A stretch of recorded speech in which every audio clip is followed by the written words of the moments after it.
Guys, അപ്പോൾ ഇന്ന് നമ്മുടെ ഫസ്റ്റ് സെം എക്സാംസ് കഴിഞ്ഞിരിക്കുകയാണ്. നമുക്ക് റോൾ നമ്പർ 1 ആയ അഭിനന്ദിനോട് തന്നെ ആദ്യമായിട്ട് റിവ്യൂ ചെയ്യാം. അഭിനന്ദ്,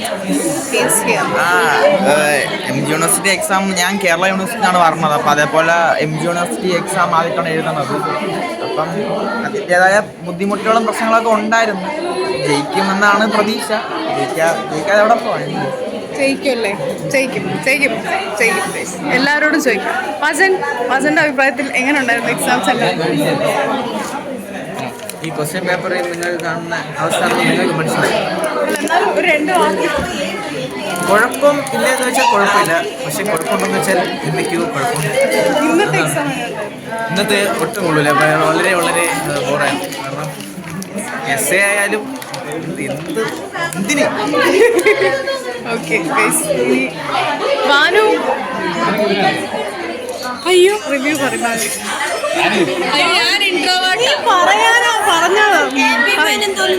എനിക്ക് എന്തടി പറയണ്ടേ? നീ അല്ല കുറെ പറയാനുണ്ടെന്നൊക്കെ പറഞ്ഞാൽ പറയാം. ശരിയായിരുന്നു. എങ്ങനെയുണ്ടായിരുന്നു എക്സാം? പാസ്സാവും? 4 എക്സാമിന് ഞാൻ അഡീഷണൽ ഷീറ്റ് എടുത്തു. ഇപ്രാവശ്യം എടുത്തില്ല, പക്ഷേ ഞാൻ ഒരു ബുക്ക്ലെറ്റ് തീർന്നു. ബുക്ക്ലെറ്റിന്റെ എണ്ണം കണ്ടിട്ടെങ്കിലും എന്നെ പാസ്സാക്കി. അതെ, ആ ഒരു ബുക്ക്ലെറ്റിലെങ്കിലും പാസ്സാക്കണം. നമ്മുടെ കണ്ണൂരിന്റെ സ്വന്തം ആളാണ് വന്നിട്ടുള്ളത്. അക്ഷയ്, മികച്ച എക്സാം ആയിരുന്നു. പക്ഷെ പാസ്സാവണം എന്നാണ് മൈൻഡിലുള്ളത്. ദൈവം ഉണ്ടല്ലോ, താമ്പാതി ദൈവം പാതി എന്നാണ്. താൻ പാതി ചെയ്തിട്ടുണ്ടോ? താൻ പാതി ചെയ്തിട്ടുണ്ട്. പാതി അപ്പോൾ ദൈവം ചെയ്ത സെറ്റാണ്. വേറെ കുഴപ്പമില്ല. Bye guys. ഇത് നമ്മുടെ മാവേലി എന്നറിയപ്പെടുന്ന അക്ഷയ് ചേട്ടൻ. എക്സാമിന് മാത്രമേ ക്ലാസ്സിലൊക്കെ വരുള്ളൂ. എങ്ങനെ ഉണ്ടായിരുന്നു?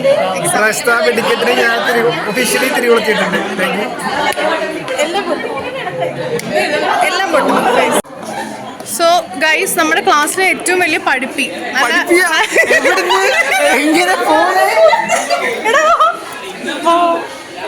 ഏറ്റവും നീളം കൂടിയ പഠിപ്പി റൊണാൾഡോ ആണ് ഏറ്റവും കൂടുതൽ അഡീഷണൽ ഷീറ്റ് വാങ്ങി എഴുതുന്നത്. സീരിയസ്ലി MG യൂണിവേഴ്സിറ്റിക്കാർക്ക് ഭയങ്കര നഷ്ടമാണ് റൊണാൾഡോ. കാരണം ഞങ്ങളൊന്നും അങ്ങനെ വാങ്ങി എഴുതാറില്ല. റിവ്യൂ പറയൂ.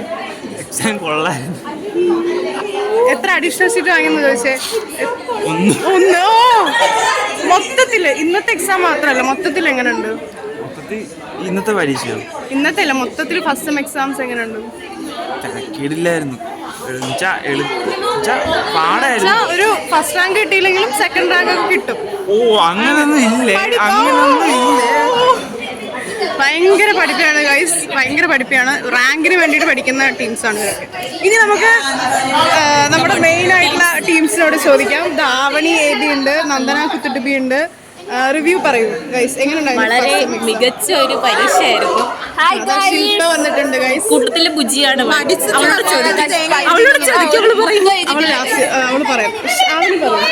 എനിക്ക് വാക്കുകൾ കിട്ടുന്നില്ല. അത്രയ്ക്കും മികച്ച ഒരു പ്രകടനമാണ് ഞാൻ പരീക്ഷയിൽ കാഴ്ചവെച്ചത്. ശുഭപ്രതീക്ഷ. 100 വിജയം എന്തായാലും പറ്റുന്നില്ല. അതിൽ കുറഞ്ഞൊരു ഇതുമില്ല. ശുഭപ്രതീക്ഷ. അടുത്ത ആൾ പറയും. ഞാനും ജയിക്കും, റാങ്ക് മേടിക്കും. എന്നിട്ട് റാങ്കാണ് എന്റെ മെയിൻ. എന്നിട്ട് നമുക്ക് ഫ്ലെക്സ് വരെ കാണും. മറ്റൊന്നുമില്ല. ഇത് മന്തി വിട്ടൊരു കളിയില്ല. എന്ത് പറഞ്ഞാലും മന്തി വേണം. മന്തി ഇല്ലാതെ ഇന്ന് മന്തി കഴിക്കണം. അപ്പൊ ഞങ്ങക്ക് മന്തി വാങ്ങിച്ചു റാങ്ക് കിട്ടിയ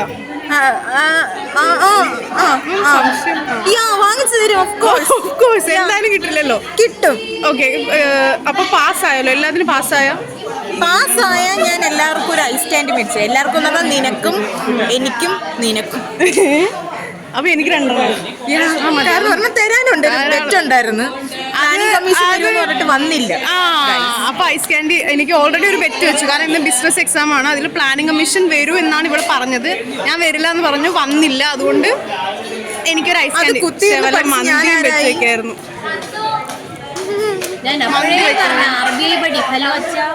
മന്തി ബെറ്റ് വെക്കാന്നുണ്ട് ഗൈസ്. പക്ഷെ ഞാൻ ഐസ് ക്യാൻഡിയാണ് ബെറ്റ് വെച്ചത്. കുഴപ്പമില്ല. Ice cream. Hello guys, welcome back to my YouTube channel. ഏത് യൂട്യൂബ് ചാനൽ? കഴിഞ്ഞോ? അങ്ങനെയല്ലോ ഗൈസ്, നമ്മുടെ ആസ്ഥാന കോഴി വന്നിട്ടുണ്ട്. അല്ല അസിയ ഷാ അല്ല, നീയാണ് പറയും. Last exam was the best exam in the world. എന്തോ ഞാൻ പറയേണ്ടത്? ഈ മൊത്തത്തിലുള്ള ഫസ്റ്റ് സെം എക്സാംസ് എങ്ങനെ ഉണ്ടായിരുന്നു? ഇനി പരീക്ഷ എഴുതണമെന്ന് ആലോചിക്കേണ്ടിയിരിക്കുന്നു. എക്സാം കഴിഞ്ഞ 3 പരീക്ഷ നല്ലതായിരുന്നു, പക്ഷെ ലാസ്റ്റത്തെ എക്സാം മുതലാവില്ല. വീട്ടുകാർക്ക് പഠിപ്പിക്കാൻ കുട്ടികളുള്ള പ്രായം കല്യാണം കഴിച്ചാലോന്നാണ്. എപ്പോഴും വഴക്കാണ് ഗൈസ്. പാവം ഞങ്ങളെയൊക്കെ ഇങ്ങനെ ഇതാണ് ഗൈസ്. ശില്പ മന്ദബുദ്ധി എന്ന് പറഞ്ഞാൽ ഒരു ബന്ധമില്ലാത്ത കാര്യങ്ങൾ വന്ന് പറയും. അതെ, ശില്പയ്ക്ക് പഠിച്ച് ഭ്രാന്തായതാണ്, വേറെ പ്രശ്നമൊന്നുമല്ല. ഇതുവരെ ചോദിച്ചിട്ടില്ല. ഹോസ്റ്റലിലാണെങ്കിൽ ഭയങ്കര ഫുൾ ടൈം പഠിത്തം. ഫുഡ് കഴിക്കാൻ വരും, കഴിച്ചതിന് അങ്ങനെ ഓടും, പിന്നെ ഫുൾ പഠിത്തം. അങ്ങനെ പഠിച്ച് കുട്ടിക്ക് വല്ലാത്തൊരു അവസ്ഥയിലതെ ഭ്രാന്തായിരിക്കണം. അതിന്റെ അത്രേ ഉള്ളൂ അങ്ങനെയൊക്കെ പറയും. പക്ഷെ എന്നാലും ഏറ്റവും കൂടുതൽ ഷീറ്റ് വാങ്ങി എഴുതുന്ന ആളാണ്. ഞാനും ഓർക്കണം. ഞാനും വാങ്ങി. എത്രണ്ണം വാങ്ങിന്ന്? ഇന്ന് കൊറേ 5-6 വാങ്ങി. ഒരെണ്ണം പോലും വാങ്ങിയിട്ടില്ല. അതിന്റെ അഹങ്കാരം ഒട്ടുമില്ല നന്ദുവിന്. ഗൈസ്, അപ്പോൾ എക്സാം കഴിഞ്ഞ് സന്തോഷത്തിൽ എല്ലാവരും ഭയങ്കര റിലാക്സായി സ്ട്രെസ് എല്ലാം മാറി ഇരിക്കുന്ന ഒരു ഇതാണ് നിങ്ങൾ കാണുന്നത്. കാരണം കുറച്ച് ദിവസമായിട്ട് ഞങ്ങൾ മോഡൽ എക്സാം ഉണ്ടായിരുന്നു, അതിനുശേഷം ഫസ്റ്റ് സെം എക്സാമാണ്, PGയിലെ ഫസ്റ്റ് സെം എക്സാമാണ്, ഇനിയുണ്ട് 3 സെം. അപ്പോൾ ഭയങ്കര സ്ട്രെസ്സായിരുന്നു. ഇന്ന് ബ്ലാക്ക് നമുക്ക് മാച്ചിങ് ആണ്. അപ്പം ഇന്ന് നമ്മുടെ കൂടെ ഉള്ളത് പൗർണമിയാണ്. പൗർണമി പറയൂ, എന്ത് റിവ്യൂ ആണ് ഫസ്റ്റ് സെം എക്സാം കഴിഞ്ഞിട്ട്? ഓർമ്മിപ്പിക്കല്ലേ പൊന്നെ, നല്ല പാടായിരുന്നു ഇന്നത്തെ എക്സാം. പ്രത്യേകിച്ച് ഞാൻ നോക്കിയപ്പോൾ പൗർണമി എൻ്റെ ഫ്രണ്ടിലിരുന്നിട്ട് ഇടയ്ക്കിടയ്ക്ക് എന്നെ നോക്കി ആ പേപ്പർ എണ്ണി കൊണ്ട് കളിക്കുകയായിരുന്നു. വേറെ പണിയൊന്നുമില്ല, എഴുതാനൊന്നുമില്ല. അതുകൊണ്ട് എന്നെ നോക്കി ഇങ്ങനെ ഇരിക്കുന്നുണ്ടായിരുന്നു. സമാധാനം ഇടക്ക് നീയൊക്കെ വെറുതെ ഇരിക്കുന്നു എന്ന് കാണുമ്പോൾ എനിക്ക് ഭയങ്കര സന്തോഷമായിരുന്നു. പ്രൗഡ്. ഒരാളുടെ ജീവിതത്തിൽ ഇങ്ങനെ ഒരു വെളിച്ചമാവുക എന്ന് പറയുന്നത് ചെറിയ കാര്യമല്ല ഗൈസ്. അതുകൊണ്ട് അല്ല അങ്ങനെയൊക്കെ തട്ടിമുട്ടി പോണു. പിന്നെ അപ്പുറത്തെ സൈഡൊക്കെ നോക്കിയാൽ പഠിത്തം എഴുതുന്ന എക്സ്ട്രാ ഷീറ്റ് വാങ്ങുന്നതാണ് എനിക്ക് ഭയങ്കര ഒരു പ്രയാസം. ഞാൻ മാത്രമാണോ ഇനി എഴുതാത്ത? അപ്പൊ തിരിഞ്ഞു നോക്കുമ്പോൾ എന്നെ കാണുന്നു, നിങ്ങളെ കാണുന്നു. നന്ദനൊക്കെ ഇങ്ങനെ ഇരിക്കുന്നു, അപ്പൊ എനിക്ക് സന്തോഷം. ഓക്കെ, അപ്പൊ ഓവറോൾ എങ്ങനെയുണ്ടായിരുന്നു? പാസ്സാവോന്ന് അറിയില്ല. ഇന്നത്തെ ടഫായിരുന്നു, ബാക്കിയൊന്നും വലിയ കുഴപ്പമില്ല. ഇന്നത്തെ എന്തായാലും പാസ്സാവില്ല. Supply Guys, we have Devika. വരൂ, പറയൂ എങ്ങനെ ഉണ്ടായിരുന്നു?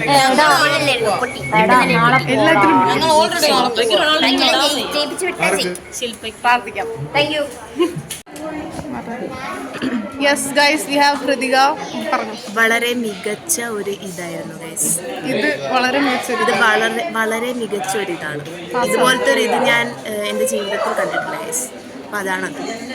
എങ്ങനെയുണ്ടായിരുന്നു ഓവറോൾ എക്സാം എന്ന് പറഞ്ഞു കഴിഞ്ഞാൽ ഞാൻ എൻ്റെ ജീവിതത്തിൽ എഴുതിയതിൽ വെച്ച് ഏറ്റവും മോശം എക്സാമാണിത്. എല്ലാം ഇൻഡയറക്റ്റ് ക്വസ്റ്റ്യൻസ് ആയിരുന്നു, ഒന്നും അറിയില്ലായിരുന്നു.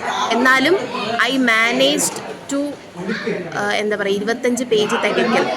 സോ ഞാൻ പാസ്സാവുമെന്ന് എനിക്കൊരു പ്രതീക്ഷയുണ്ട്. ബാക്കി നമുക്ക് നോക്കാം, കണ്ടറിയാം.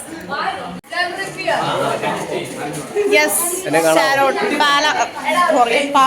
പാലക്കാരൻ ഷാരോൺ ആണ് നമ്മുടെ കൂടെ ഉള്ളത്. എങ്ങനെയുണ്ടായിരുന്നു എക്സാമിനെ പറ്റി പറയുവാണെങ്കിൽ ഒരു പ്രത്യേക അടിപൊളി എക്സാം ആയിരുന്നു. ഒന്നും എഴുതി വെച്ചിട്ടില്ല, വേറെ കാര്യം. എന്നിട്ട് അഡീഷണൽ ഷീറ്റ് വാങ്ങിയുള്ളൂ എന്ന് ഞാൻ കണ്ടു. ഇനി അത് പൊട്ടത്തിട്ട് എഴുതാൻ വേണ്ടി കൂടുതൽ പേപ്പർ എഴുതിയ നല്ല മാർക്ക് കിട്ടുന്നൊക്കെ ഇങ്ങനെ പറയുന്നത് കേട്ടായിരുന്നു. അതുകൊണ്ട് നമ്മൾ വെറുതെ ഒരു അഡീഷണൽ സീറ്റ് ഒക്കെ എടുത്താണ്. നീ എങ്ങനെ അറിഞ്ഞേ? എന്റെ തൊട്ടായിരിക്കും. എന്നിട്ട് ഞാൻ എങ്ങനെ അറിഞ്ഞു? അങ്ങനെയാണ്. പിന്നെ എന്നായിരുന്നു അറിയേണ്ടത്? പിന്നെ മൊത്തത്തിൽ പാസ്സാവുമല്ലോ. എൻ്റെ അടുത്ത് ബെറ്റ് വെച്ചിട്ടുള്ള ആളാണ്. പാസ്സാവും എന്ന് ഞാൻ പറഞ്ഞു. പാസ്സാവില്ല എന്നാണ്. ഞാൻ പാസ്സായില്ലെങ്കിൽ ഇവക്ക് ഞാൻ ബിരിയാണി വാങ്ങിച്ചു കൊടുക്കണം. ഞാൻ പാസ്സായാൽ ഇവൾ എനിക്ക് ബിരിയാണി വാങ്ങിച്ചു. ഞാൻ പാസ്സായാൽ ഞാൻ നിനക്ക് ബിരിയാണി വാങ്ങിച്ചു. അങ്ങനെയാണ്. എൻ്റെ അടുത്ത് ബെറ്റൊക്കെ വെച്ചിട്ടുള്ള ആളാണ്. എങ്ങനെയെങ്കിലും പാസ്സാണെന്നാൽ എനിക്ക് ബിരിയാണി കിട്ടും. അപ്പൊ നമുക്ക് നോക്കാം. ഗൈസ്, നമ്മളൊപ്പം ഉള്ളത് ജിബിൻ ചേട്ടനാണ്. യെസ്, ജിബിൻ ചേട്ടൻ്റെ റിവ്യൂ പറയൂ. എക്സാം പഴയ പോലെ ഒന്നുമല്ല, കുറേ മാറ്റം വന്നു. ഞാൻ കഴിഞ്ഞ ഒരു 10-12 വർഷം മുമ്പ് എക്സാം എഴുതുകയാണ്. ആ രീതിയൊക്കെ മാറിപ്പോയി. ശരിക്കും ആ രീതി തിരിച്ചു വരണം. അതായത് ഞങ്ങളൊക്കെ പണ്ട് പഠിക്കുമ്പോൾ ഒരു 13 വർഷം മുമ്പ് 16 വൺ വേർഡ് ഉണ്ടായിരുന്നു ആദ്യത്തെ പാർട്ടിൽ. അതായത് ഓപ്ഷനും തരും, 4 ഓപ്ഷനും തരും. അത് ശരിക്കും അത് മൊത്തം ഇതാക്കണ്ട, അല്ലെ തന്നെ നമ്മൾ ജയിക്കുമായിരുന്നു. അതായത് 30 മാർക്ക് മതിയായിരുന്നു ജയിക്കാൻ. അങ്ങനെയുള്ളൊരു സ്കീമായിരുന്നു. വെയിറ്റേജ് തന്നെ 16 ക്വസ്റ്റ്യൻ MG യൂണിവേഴ്സിറ്റിയുടെ തന്നെ പഴയ സ്കീമാണ് ഞാൻ പറയുന്നത്, 2012 സമയത്തുള്ള. അതെന്ന് പറഞ്ഞാൽ നമ്മൾ 16 ക്വസ്റ്റ്യൻ അറ്റൻഡ് ചെയ്താൽ മതി. അതിന് ഒരെണ്ണത്തിന് 0.5 വെയിറ്റേജ് വെച്ച്, 0.5 വെയിറ്റേജ് വെച്ചാൽ ഹാഫ് വെയിറ്റേജ്. അങ്ങനെ 16 8 വെയിറ്റേജ് ആകും, 40 മാർക്ക് കിട്ടും. ആ സ്കീമിൽ 32 മാർക്ക് മതി ജയിക്കാൻ. എനിക്ക് 8 മാർക്ക് ഒരു പാർട്ട് എഴുതിയാൽ തന്നെ നമ്മൾ ജയിക്കും. അതങ്ങനെ കൈ കലാശമൊക്കെ കാണിച്ച് ജയിക്കുക. ഇത് ഗാന്ധിജിയുടെ കാലത്തെ കാര്യങ്ങളാണ് പറയുന്നത്. ഇതൊന്നും ഈ കാലത്തല്ല. 10-12 അപ്പൊ ഞങ്ങൾക്കൊക്കെ എത്ര 7 വയസ്സൊക്കെ ഉള്ളൂ.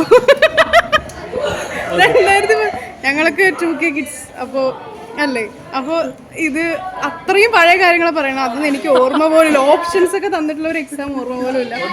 എന്തായാലും അപ്പോൾ അങ്ങനെയൊക്കെ എക്സാം അപ്പൊ ആ രീതിയിലേക്ക് തിരിച്ചു പോകണം എന്നാണ് ചിന്ത. 16 question option with option 4 option ഒക്കെ ഉണ്ടാവും. അങ്ങനെയൊക്കെയാണെങ്കിൽ സിമ്പിൾ ആയിരുന്നു. ഇപ്രാവശ്യം ഇതിപ്പോ ഫസ്റ്റ് അങ്ങനെ അല്ലല്ലോ, ഫസ്റ്റ് പാർട്ടിൽ തന്നെ അത്യാവശ്യം വലുതായിട്ട് എഴുതണം. അതൊക്കെയാണ് ഗൈസ്. അപ്പൊ എക്സാം കഴിഞ്ഞ് ഞങ്ങൾ സന്തോഷം ഗൈസ്. അതെ, സന്തോഷത്തിൽ ഫസ്റ്റ് സെം കഴിഞ്ഞ സന്തോഷത്തിൽ ഞങ്ങൾ ഞാൻ നിനക്ക് 2 ഐസ് കാൻഡി മേടിച്ചു തരാം. ഓൾറെഡി നീ 2 വാങ്ങിച്ചിട്ടുണ്ട്. 2 ഇല്ല, 1 എന്നാ പിന്നെ ഞാൻ ഒരു ലാഭ പരിപാടി പറഞ്ഞിട്ടെ. 2 കാൻഡി വേണ്ട, എനിക്കൊരു മന്തി വാങ്ങിച്ചു. എനിക്കൊരു ക്വാർട്ടർ മതിയോ? അത് മതി, അത്രേ ഉള്ളൂ. 2 ഐസ് കാൻഡിക്ക് പകരം ഒരു മന്തി. മന്തി കഴിക്കാൻ പോവാ. മന്തിയാ ഇവിടെ, എനിക്ക് പൈസ. നീ പൈസ കൊടുക്കണം. നീ ഐസ് കാൻഡി പറഞ്ഞാൽ ഇപ്പൊ വാങ്ങിച്ചു തരും. വേണ്ട, 5 രൂപന്റെ ഐസ് കാൻഡിയിൽ ഒതുക്കണ്ട, എനിക്ക് മന്തി വേണം. നമുക്ക് മന്തി കഴിക്കാൻ പോകണ്ട. മന്തി കഴിക്കാൻ പോകുന്ന ഞങ്ങളുടെ കൂട്ടത്തില് മന്തി അഡിക്റ്റ് ആണ് ഈ ആവണി. മന്തി ഇല്ലാതെ എനിക്കൊരു ജീവിതം ഇല്ല. വായു ഇല്ലാതെയും വെള്ളം ഇല്ലാതെയും വേണമെങ്കിൽ ജീവിക്കും. കുളിക്കാണ്ട് വേണമെങ്കിൽ കുളിക്കലില്ല, എന്തായാലും കുളിക്കലൊന്നും ഇല്ല, ഡെയിലി ഒന്നും കുളിക്കില്ല. എന്നാലും കുളിക്കാണ്ടൊക്കെ ജീവിക്കും. പക്ഷെ മന്തി ഇല്ലാതെ പറ്റുമോ? ബുദ്ധിമുട്ടായിരിക്കും. എന്തായാലും മന്തി വേണം. മന്തി കുറച്ച് മന്തിയുടെ റൈസും മയോണൈസും അതിൽ നിന്ന് കുറച്ച് ചിക്കൻ പീസൊക്കെ എടുത്ത് കുഴച്ച് കഴിച്ചാൽ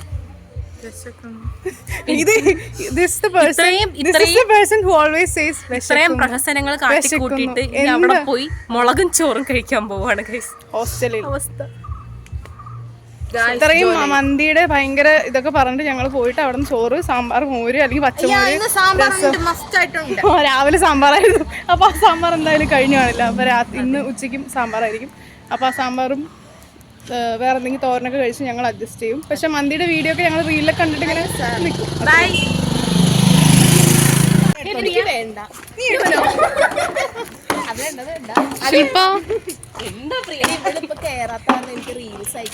ശില്പ എന്താ ശില്പ, എക്സാം കഴിഞ്ഞ ആഘോഷമാണോ? ഇന്നാണ് ശരിക്കും പറഞ്ഞാൽ എല്ലാവരും ഒന്ന് റിലാക്സ് ആയിട്ട് ചിരിച്ച് കളിച്ചൊക്കെ ഇങ്ങനെ ഈ സമയത്തൊക്കെ ഇവിടെ നിൽക്കുന്നത്. അല്ലെങ്കിൽ എക്സാം കഴിഞ്ഞ് അങ്ങനെ തിരിച്ച് വേഗം ഹോസ്റ്റലിലോട്ടും ഒക്കെ ഓടും. കാരണം അടുത്ത എക്സാമിന് പഠിക്കണം, സമയമില്ല ഒട്ടും, അങ്ങനെ ആ രീതി കുറേ പഠിക്കാനുണ്ടല്ലോ. പക്ഷെ ഇന്നാണ് നമ്മൾ ഈ കടയിലൊക്കെ നിന്ന് ഭയങ്കര സംസാരിച്ച് ഐസ്ക്രീമൊക്കെ വാങ്ങി കഴിച്ച് അടിപൊളിയായിരുന്നു. ഇതാണ് നമ്മുടെ ചായ അഡിക്റ്റ്. നിന്നല്ല, ചായ അഡിക്റ്റ്. ചായ ഇല്ലാതെ ഒരു ജീവിതം അഭിനന്ദനില്ല. ഉണ്ടോ? എക്സാം എഴുതും, സ്ട്രെസ് മാറ്റാൻ വേണ്ടിയിട്ട് ഓടി വന്ന് ചായ കുടിക്കാൻ വന്നു. ആദ്യത്തെ പണി ചായ കുടിക്കലാണ്. ചായ കുടിക്കണവർക്ക് ചായയുടെ ഗുണങ്ങൾ അറിയാം. എന്താ ഗുണങ്ങൾ അറിയാം. ഒരു ദിവസം ഏകദേശം എത്ര ചായ കുടിക്കും? 3 കുടിക്കുള്ളൂ. അങ്ങനെ വരാൻ യാതൊരു വഴിയില്ല. നിറയെ ചായ കുടിക്കുന്ന ഒരു വ്യക്തിയാണ്.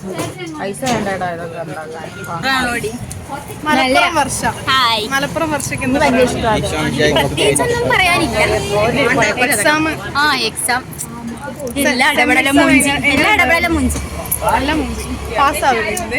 എന്നിട്ട് ഈ വർഷം എത്ര അഡീഷണൽ ഷീറ്റ് അറിയോ ഗൈസ്? ഞാൻ പൈസ കൊടുത്ത് എഴുതണ പരീക്ഷയില്ല, പരീക്ഷ ഷീറ്റ് എടുക്കണം. നല്ല എഴുതണ്ടേ? നല്ല അറിഞ്ഞിട്ടാണോ അഡീഷണൽ ഷീറ്റൊക്കെ വാങ്ങിയത്? So guys, first sem exams കഴിഞ്ഞിരിക്കുകയാണ്. എല്ലാവർക്കും കുറച്ച് കുഴപ്പമില്ല, ആവശ്യത്തിന് നല്ലൊരു എക്സാം ആയിരുന്നു. ഇന്നത്തെ എക്സാം മാത്രം ഭയങ്കര ബോറായിരുന്നു. ബിസിനസ് ജേർണലിസം ആയിരുന്നു. അത്യാവശ്യം മൂഞ്ചി എന്ന് വേണമെങ്കിൽ പറയാം.